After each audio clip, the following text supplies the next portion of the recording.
Hello and welcome to the Dream Team Professor podcast. My name is Scott and in this episode we're looking at the top place to target in Gameweek 36 Sun Dream Team. There's just 2 game weeks left of the Dream Team season.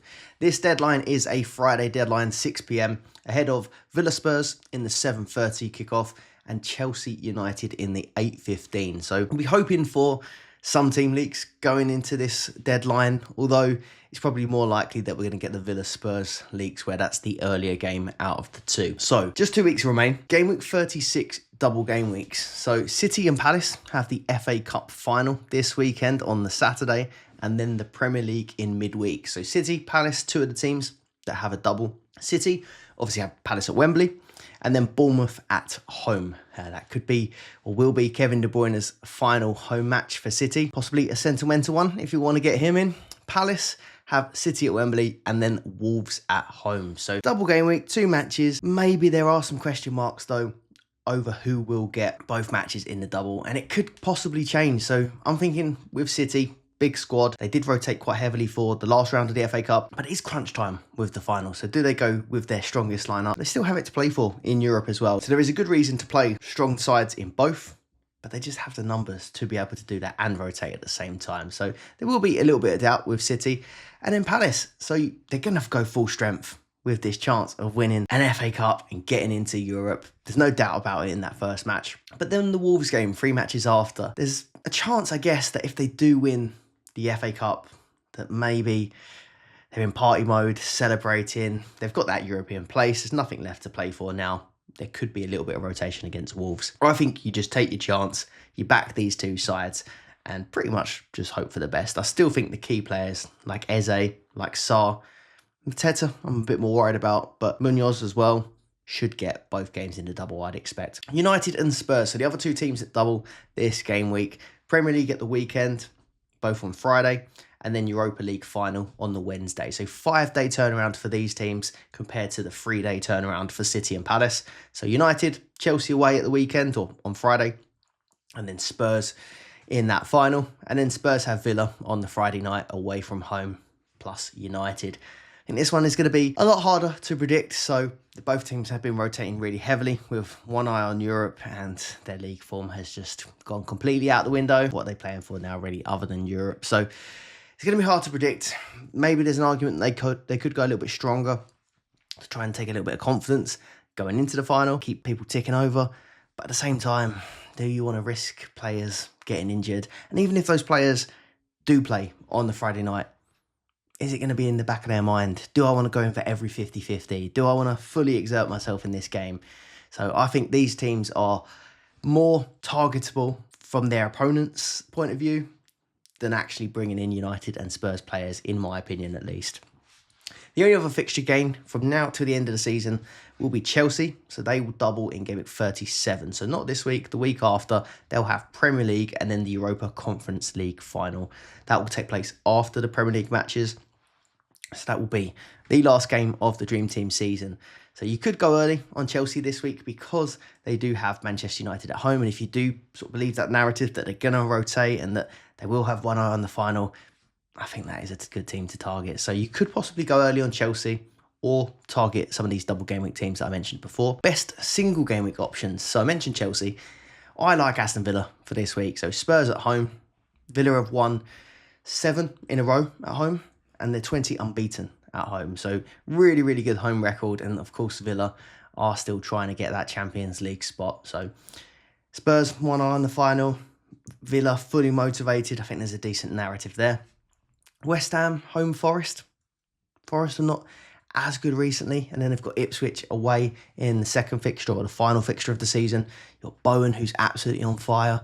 Brentford, 4 wins in a row, unbeaten in 6. Fulham at home, followed by Wolves away from home. 2 teams that, I mean, Fulham aren't quite on the beach, but it's very, very unlikely that they've got much to play for now. So Fulham, Wolves away, 2 nice fixtures. And then Forest, you can either say and believe that they're kind of struggling across the line and probably not a good team to target. No wins in 4. But you could also say that they're having one last push for Champions League, Europa League. They've already got that European spot in the conference secured. So maybe you back them to go all out in these last 2 fixtures.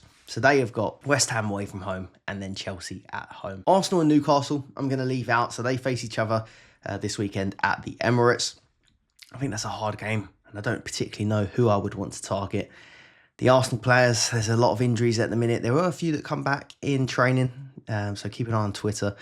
Likes of Martinelli went down, but then apparently came back onto the pitch. But then we had Declan Rice, Havertz and Trossard apparently all training, but how fit they are to start, we don't know. That Southampton away fixture in game at 37 looks a bit more appealing. And then for Liverpool, so the harder fixtures are out of the way, Chelsea and Arsenal. But it does look like they are fully on the beach. You've got Slot in Ibiza. You've got the players like they're in Dubai at the moment. So who knows what sort of team they put out. They might be fully rested, but I think their minds again are elsewhere after winning the league. So I am going to leave Liverpool out of this episode. But as always, pop any questions in the comments below. Quick summary though, double game weeks would be my priority to target. Future Chelsea double game week in game at 37 would probably be second. So we're prioritising FA Cup with Palace, City, maybe Spurs, Man United if you really like it. But then future double game week in Chelsea. And then I'd also say you could possibly even target those Europa League teams if you think their minds are going to be elsewhere. So you could go for a Villa, who have got Spurs and United in the next two. And then after that, I'd probably just say single game week punts and differentials. We're talking Brentford, we're talking West Ham for the final couple games of the season. Before we go on to players to target, there'll be timestamps below so you can skip about. If you get anything valuable along the way, drop a like and subscribe to the channel if you're not already. And of course, if you have any comments, drop them below. Let's start with Man City. So, this week, 0-0 against Southampton. Haaland was leaked to start before the deadline and his ownership jumped to 62% in the top 1K. His captaincy, he wasn't the highest capped, so Mbumo was 37% capped. I do think it would have been a landslide for Mbumo if we didn't get the Haaland news.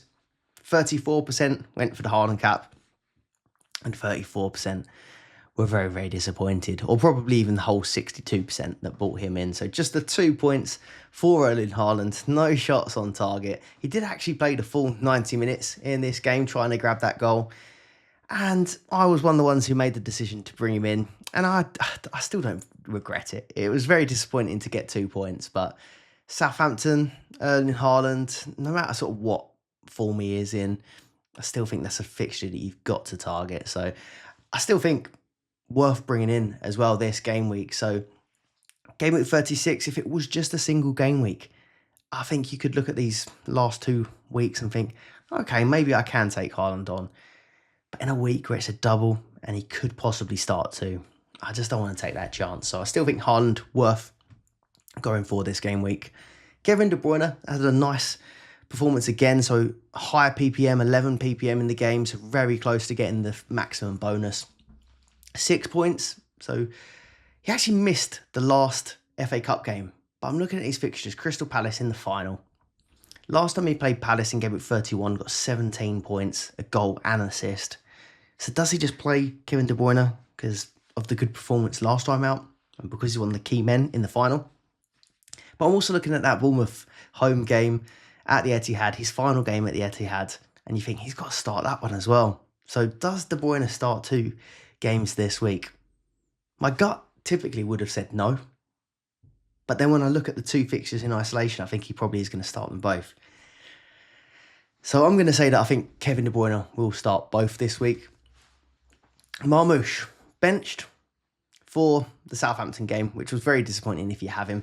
I've got him in my team, and I decided just to keep hold of him.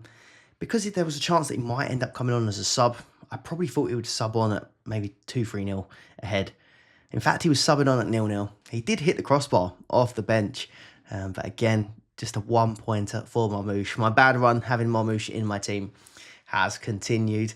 But again, I want him for this double. Crystal Palace away, Southampton home. Do you think Marmoush has just been dropped now that Haaland's back? I don't. They were playing together. I think it's more of a case that Marmoush has played the whole way through since Haaland got injured. And he's probably just had a rest. I do think he'll come back into the team. And there were a few quotes from Pep saying they probably should have brought Marmoush on earlier. And a bit of discussion about whether he thinks Haaland, KDB and Marmoush can all play together. So he said that Haaland and KDB had already played together a fair bit and he seemed pretty happy with that. But he didn't actually know, well, he said he didn't know that Haaland, KDB and Marmoush hadn't played together. So will we see those three combining in the cup final? I hope we do. Vardiol, so return to left back for the Southampton game. 3 consecutive clean sheets now for City and 4 in their last 5. We want Vardiol at left back. That's his best position in terms of being a dream team player. I do think maybe he'll get one match in each of these positions. So he's 85% owned in the top 1K. I still think he's worth buying. I think he's the best defender to have this game week. 6 goals, 2 assists. I wouldn't be surprised though if Akanji maybe drops out for this cup final. Vardiol goes back to centre back and maybe O'Reilly comes in and starts at left back for the final. There was a few quotes before that, O'Reilly's had an integral part of getting City to this final with a couple crucial goals. So I think he is going to reward O'Reilly, which means Vardiol probably is at centre-back. And then we might see Akanji come back to centre-back for the Premier League game. That's just my guess. But Vardiol, I think, will be safe for 2.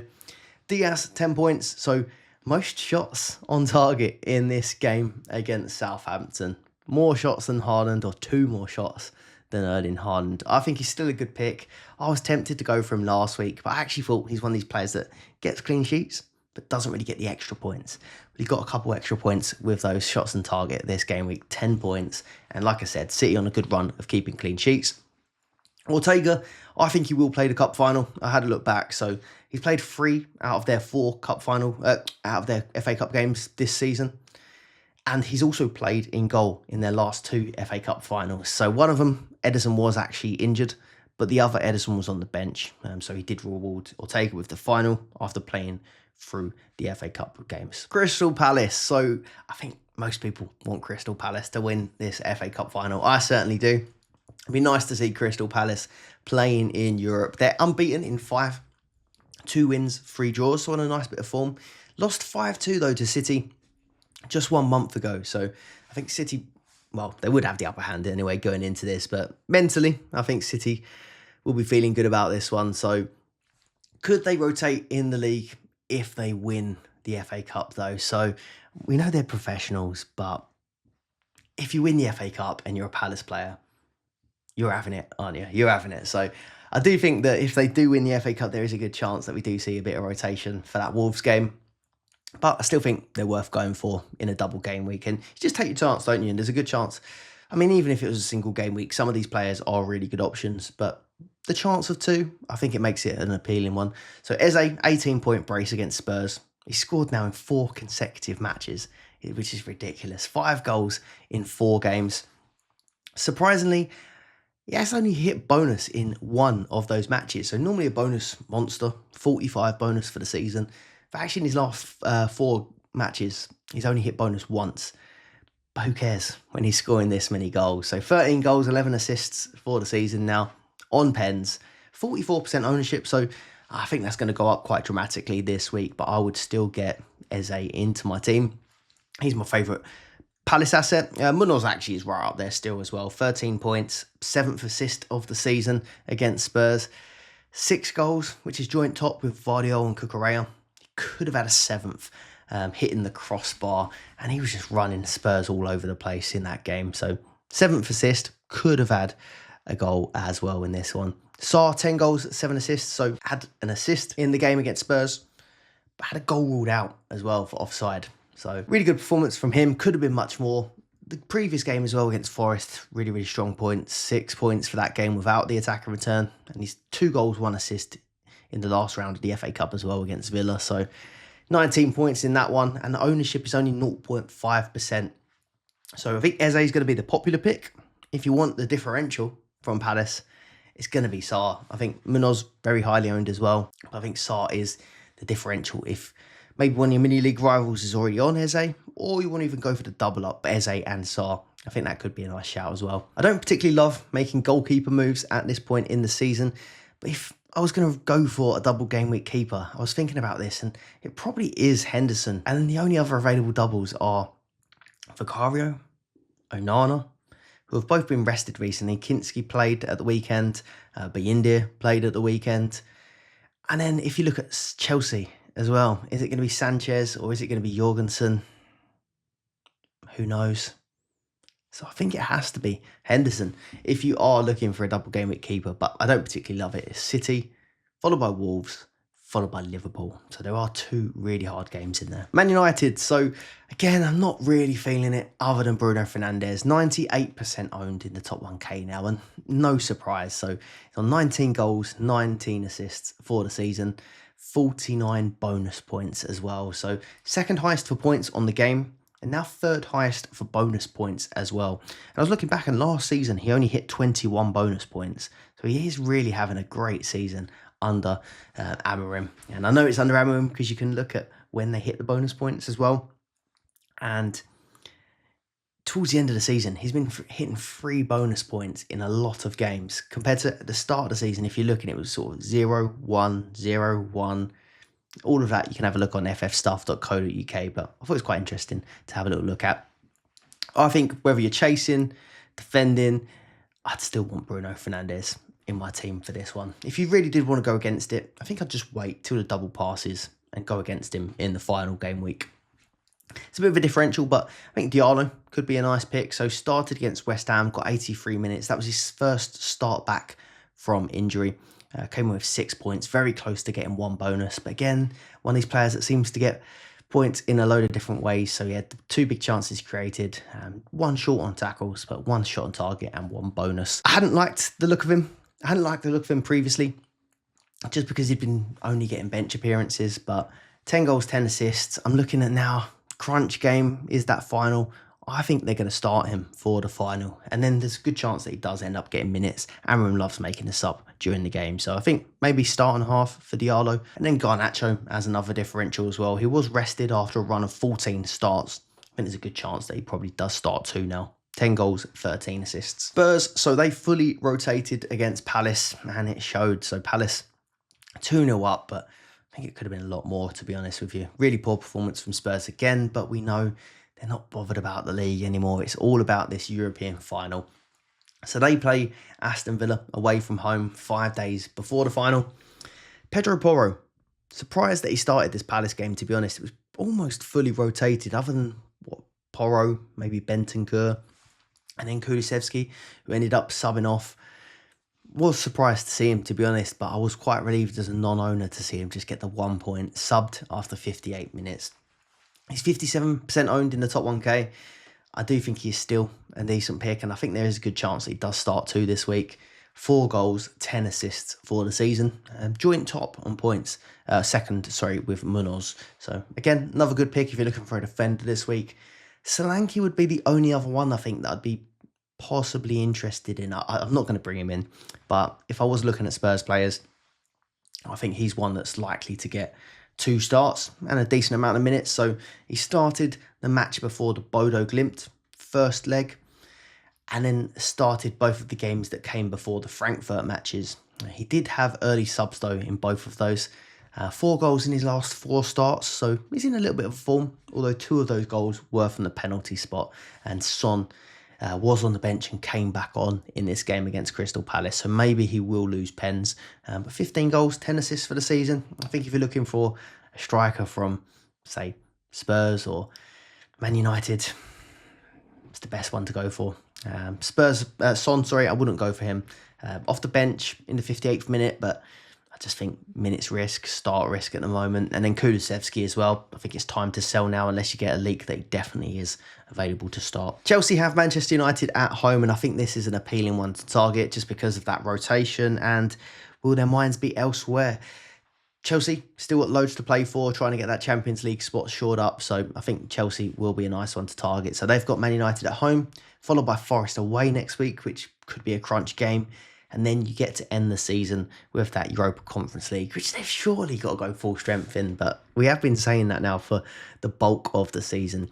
Main talking point from the 2-0 loss against Newcastle was probably the Jackson red card. So he's suspended for the rest of the Premier League season. Now, he can play the Europa final, but it's not worth holding him or even getting him in just for that game. So Jackson, sell if you went for him. Cole Palmer. Now, I'm interested in getting Cole Palmer back this week. So I obviously missed the 15-point haul. The match where Palmer was back before he return to his normal self or recent normal self against Newcastle. So just 3 points against Newcastle, 1 shot on target, but just didn't quite push on from that 15-pointer against Liverpool. Now, the Jackson red card probably did impact that a fair bit, but how will it impact him going forward? Because the whole way through this goal drought, we were sort of saying that Palmer will be better when Jackson comes back, and he did look a bit better when Jackson came back, but now he's missing again for the rest of the season. So I think that does make him a little bit less of a pick, or less of a good pick this week. I still do want Palmer home for Man United, I think. And if I don't, I definitely want him in for game at 37, because just by virtue of having 2 matches versus most teams having 1, I think he will still be a decent captaincy pick for game week 37. Enzo Fernandez, 5 points, another strong return against Newcastle in a game where they weren't great. And in the last 10 game weeks for Chelsea, he is their top point scorer. Palmer ranks 6th on that list. So Enzo Fernandez, I think, is a good buy for next week and for the rest of the season. Pedro Neto played striker last time Jackson was out injured. So in the 7 matches where he played the striker role, 1 goal, 2 assists. So not the best goal scoring numbers, but he did average 4.9 in those games. Could be a shout. It's not one that I'm as interested in. I think I would prefer to have Palmer and Enzo Fernandez if I was going for 2. And then Cucurella, I already brought him into my team last week. Had a decent shot on target chance against Chelsea, but overall a little bit disappointing. 6 goals, joint top goal scorer though, out of the defenders, and he has 4 assists to go with that. The good thing about Cucurella is I'm pretty certain that he is going to start all 3 of these remaining games. Aston Villa, so they're getting a lot of attention when it comes to FPL this game week or for the rest of the season, but in Dream Team I still think they're great as well. So they don't have the benefit of the 2 or the double game week, compared to some of the other teams we've listed before, but they have the benefit of facing 2 teams that are kind of occupied with Europe. So Spurs this Friday at home. We've just mentioned their home record's really good, and Spurs probably going to have one eye on the final. In the second game, they've got Manchester United away from home, and we don't know. We can make our own narrative up here, but they could be playing against a Man United team who have just won the final and have been celebrating, or we could have a United team who have played 120 minutes, tired legs, or a United team that have lost and are feeling deflated. So we can spin it whichever way we want, but I do think Spurs, United do look like 2 nice fixtures. Ollie Watkins grabbed a goal, 9 points, his 17th goal of the season. He also has 14 assists. He's the 4th highest striker on the game as well. So I think he will be a good option. And of course, we've got a few injuries now for Aston Villa, which means he is likely to start both the remaining games and get good minutes. So no Rashford taking minutes off him. Duran's obviously gone. I think he's a decent pick. 2 goals, 1 assist in his last 5 games. Not the most potent, but I just think you just want to target these 2 games. 5.7% owned, so probably is going to be a bit of a differential, especially with people targeting the double game week sides too. Morgan Rogers, assist 8 points in this game. What a season he's had. So 14 goals, 15 assists for the season. I think he's got to be one of my players of the season, or at least Dream Team players of the season. 4th highest mid on the game. And has there been a recent time where his ownership is as low as 12.6%? So I do think Morgan Rogers could be a nice differential. Defensively, I wouldn't typically be targeting Aston Villa, but it is back-to-back clean sheets. I think if you got them, you hold them. And the only way I'd take them out probably now is if it was for a Vardiol or a Munoz, a defender with 2 games that is likely to start both. A little bit of a differential, so Bowen's on fire. Goal, 9 points, 6 attacking returns in his last 6 games now. So it's back-to-back goals. And in those last 6, 4 goals, 2 assists. So having a really, really strong season. He's only 2.6% owned in the top 1K. So obviously just the 2 fixtures, Forest at home, but then Ipswich away as well. And that second one looks quite nice. So it just depends, I think, on your opinion of Forest at the moment, how you think they're going to do. So 7 games without a clean sheet for Forest. Do you think that Bowen is going to score against them? And then I think Ipswich, I think everyone's in agreement that is a nice fixture to target in that final game of the season. So I think Bowen could be a nice differential. Brentford, I think it's kind of the same as it has been the last couple of weeks. So Fulham at home, Wolves away this week, but 4 wins in a row, unbeaten in 6. They are an in-form side. Bumo, capped by 37% of the game, got an assist. It's back-to-back assists now, so he's doing okay, but I think you would have been after those goals in the last couple of weeks. 8 points and 5 points, but again, back-to-back returns. Ownership is at 70% now, so I think most will be holding now for the final 2 fixtures. But I think if you're like me, you've got some tough decisions on who to take out for this game week, because we're trading good players for good players now at this point of the season. And he doesn't have doubles. So let me know if you're thinking of keeping hold of Mbeumo for the rest of the season, or whether you're tempted to sell him for someone that has got potentially better fixtures or double game weeks. I'll come on to my team update at the end, because he is one of my tough decisions this week.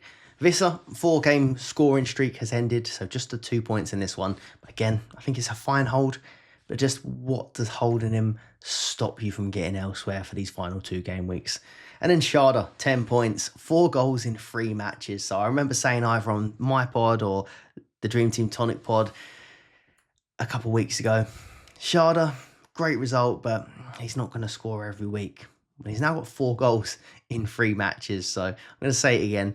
He's not going to score every week. But maybe you want to take that chance now. I've said it. 12 goals, 6 assists for the season.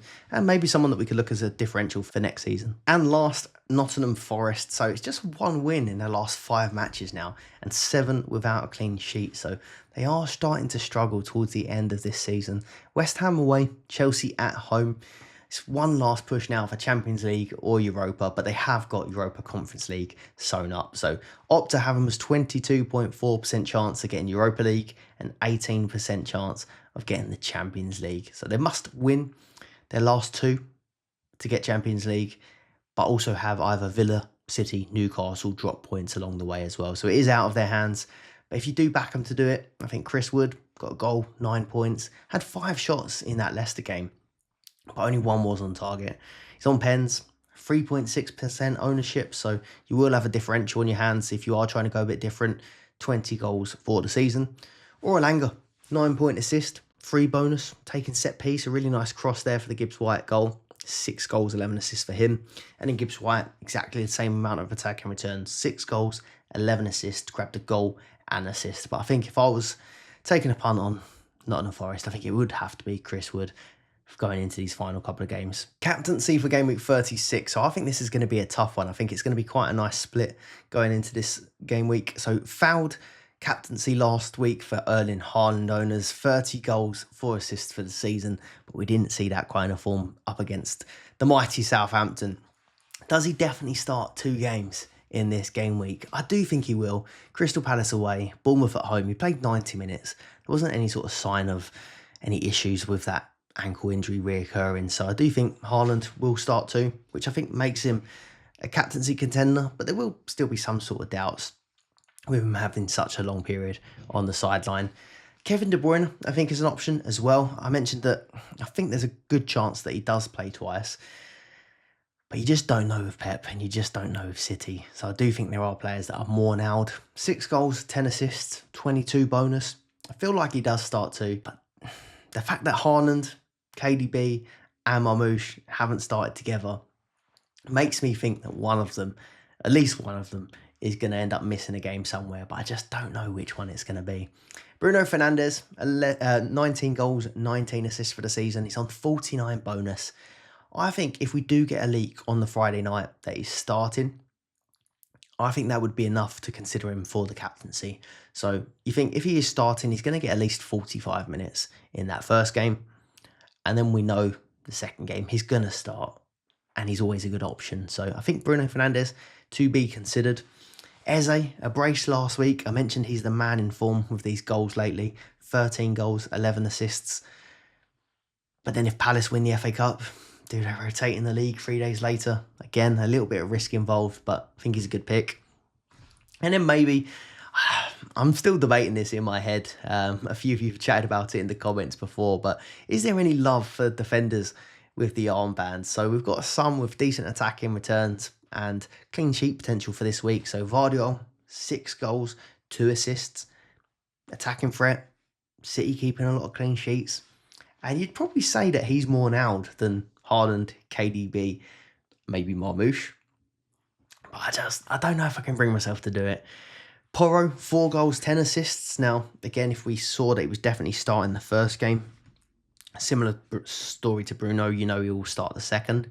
And when he starts, he does seem to do pretty well. 4 goals, 10 assists, clean sheets. Seem to be coming in Europe, but not in the league. So I think he could be a shout. Or even Munoz, 6 goals, 7 assists. So attacking. I don't think they'll get a clean sheet against City, but the Wolves home match is a possibility.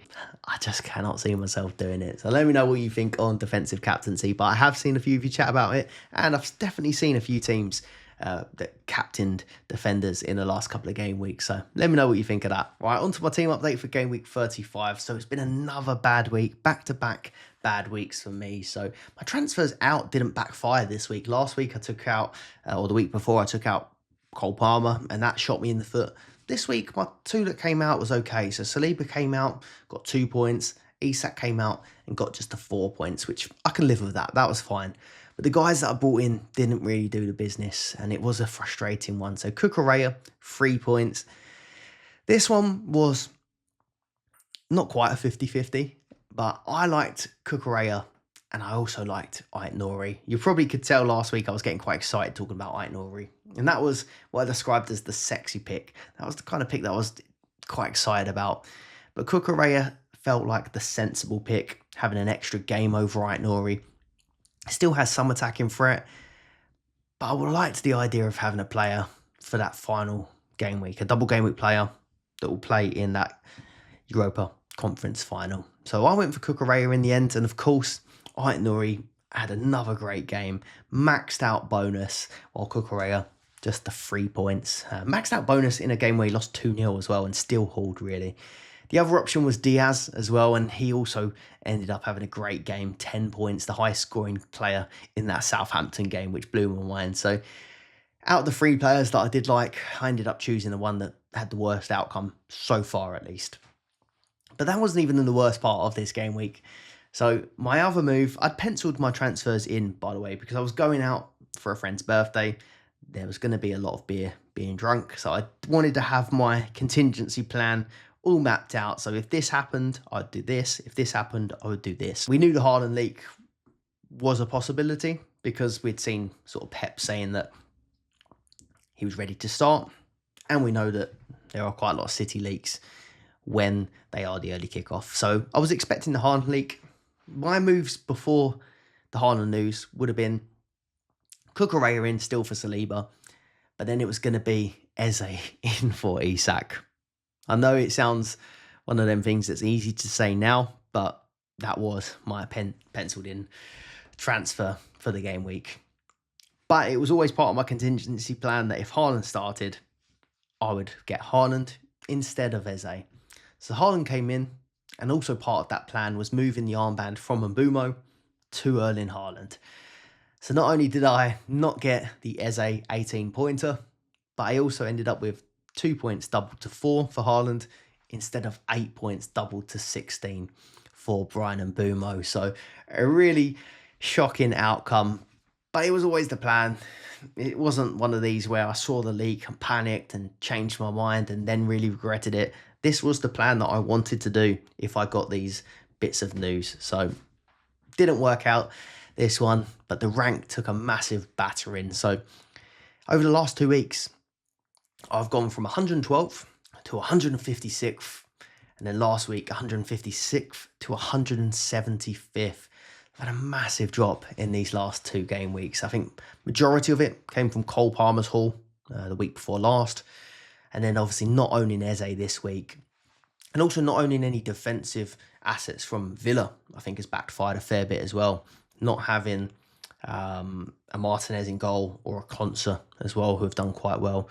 I think a lot of people went for that double City defence as well, which just punished us. So yeah, been a couple of bad game weeks, and now I'm sort of stuck between, do you go different, try and chase the lost points, or now I'm 175th. I'm still on track for one of my best finishes, or my best finish. So do I just secure things up now and start making sensible moves again? Because as I've ramped up the risk to try and really push on, I have done worse over the last couple of game weeks. So this is what I'm thinking for this week. So, looking at my team, Alisson, Cucurella, Munoz, Vardiol, Bumo, Bruno, De Bruyne, Saka, Cunha, Haaland, Marmoush. So, I think I'm happy with my City players. Vardiol, De Bruyne, Marmoush. I didn't mention it, but last week I was happy just to keep hold of Marmoush, even though I saw that he was benched, because I wanted to keep him for this game week, for the double. Now, in hindsight, I could have maybe moved Haaland in for Marmoush, and then moved Eze in for Isak. That would have been a nice outcome, but again, easy to connect the dots after the event, I think. Now I'm looking at my team. I think Cunha is a weak point, so I was thinking that I'd probably end up keeping Cunha for the remainder of the season as a bit of a differential. And I think I could have even considered holding him with the back-to-back 2-pointers. That's kind of not the bit that spooked me, but it's the 59th minute sub. The fact he was almost sent off as well. He's had disciplinary issues before.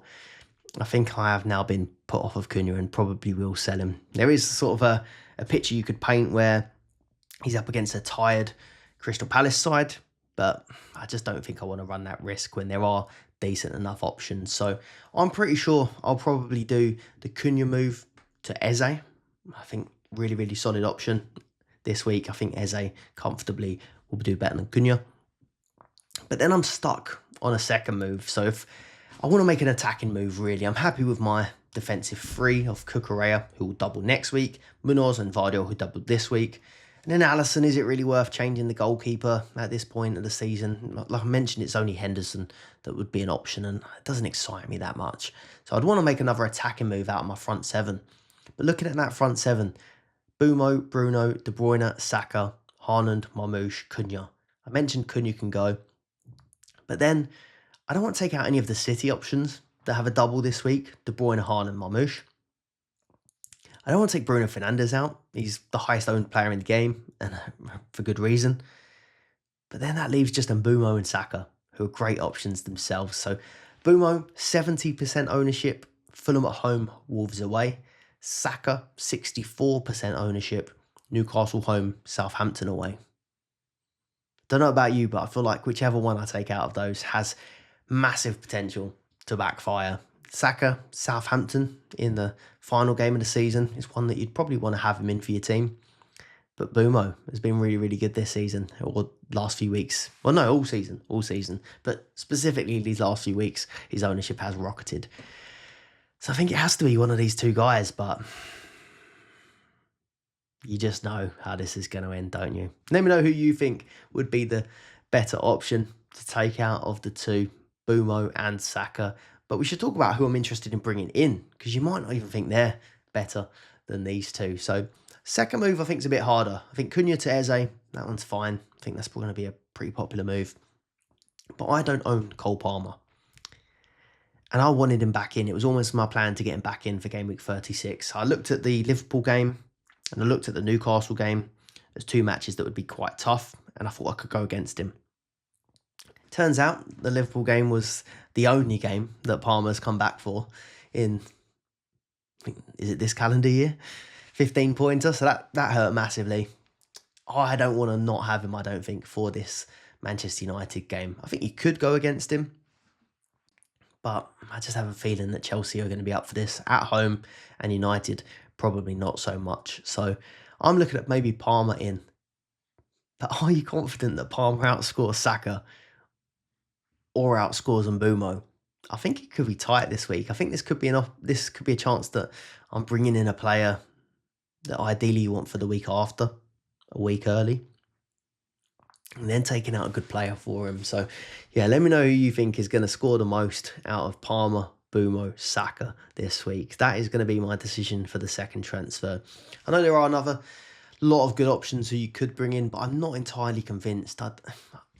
Even if I went for Ruben Diaz, I don't want to move any of my defenders, and then I'm not going to move out one of my attackers for a Diaz. Mateta and Sarr, likely to get 2 games, but I'm not massively confident that Mateta and Sarr are better picks than Bumo, Saka, Palmer, even with singles. And then I think United and the Spurs is a bit too much risk for me. So I think I'm looking at Palmer, but I'm just not certain that Saka and Bumo great players to take out, to be honest. So let me know what you think of those.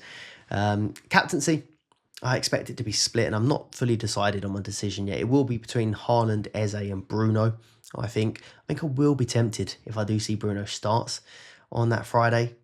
But I think Eze probably is the form player.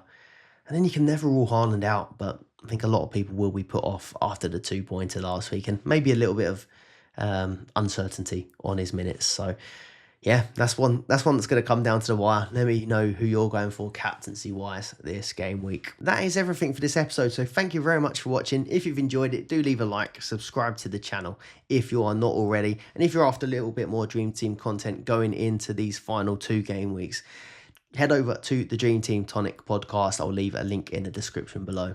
Bye bye.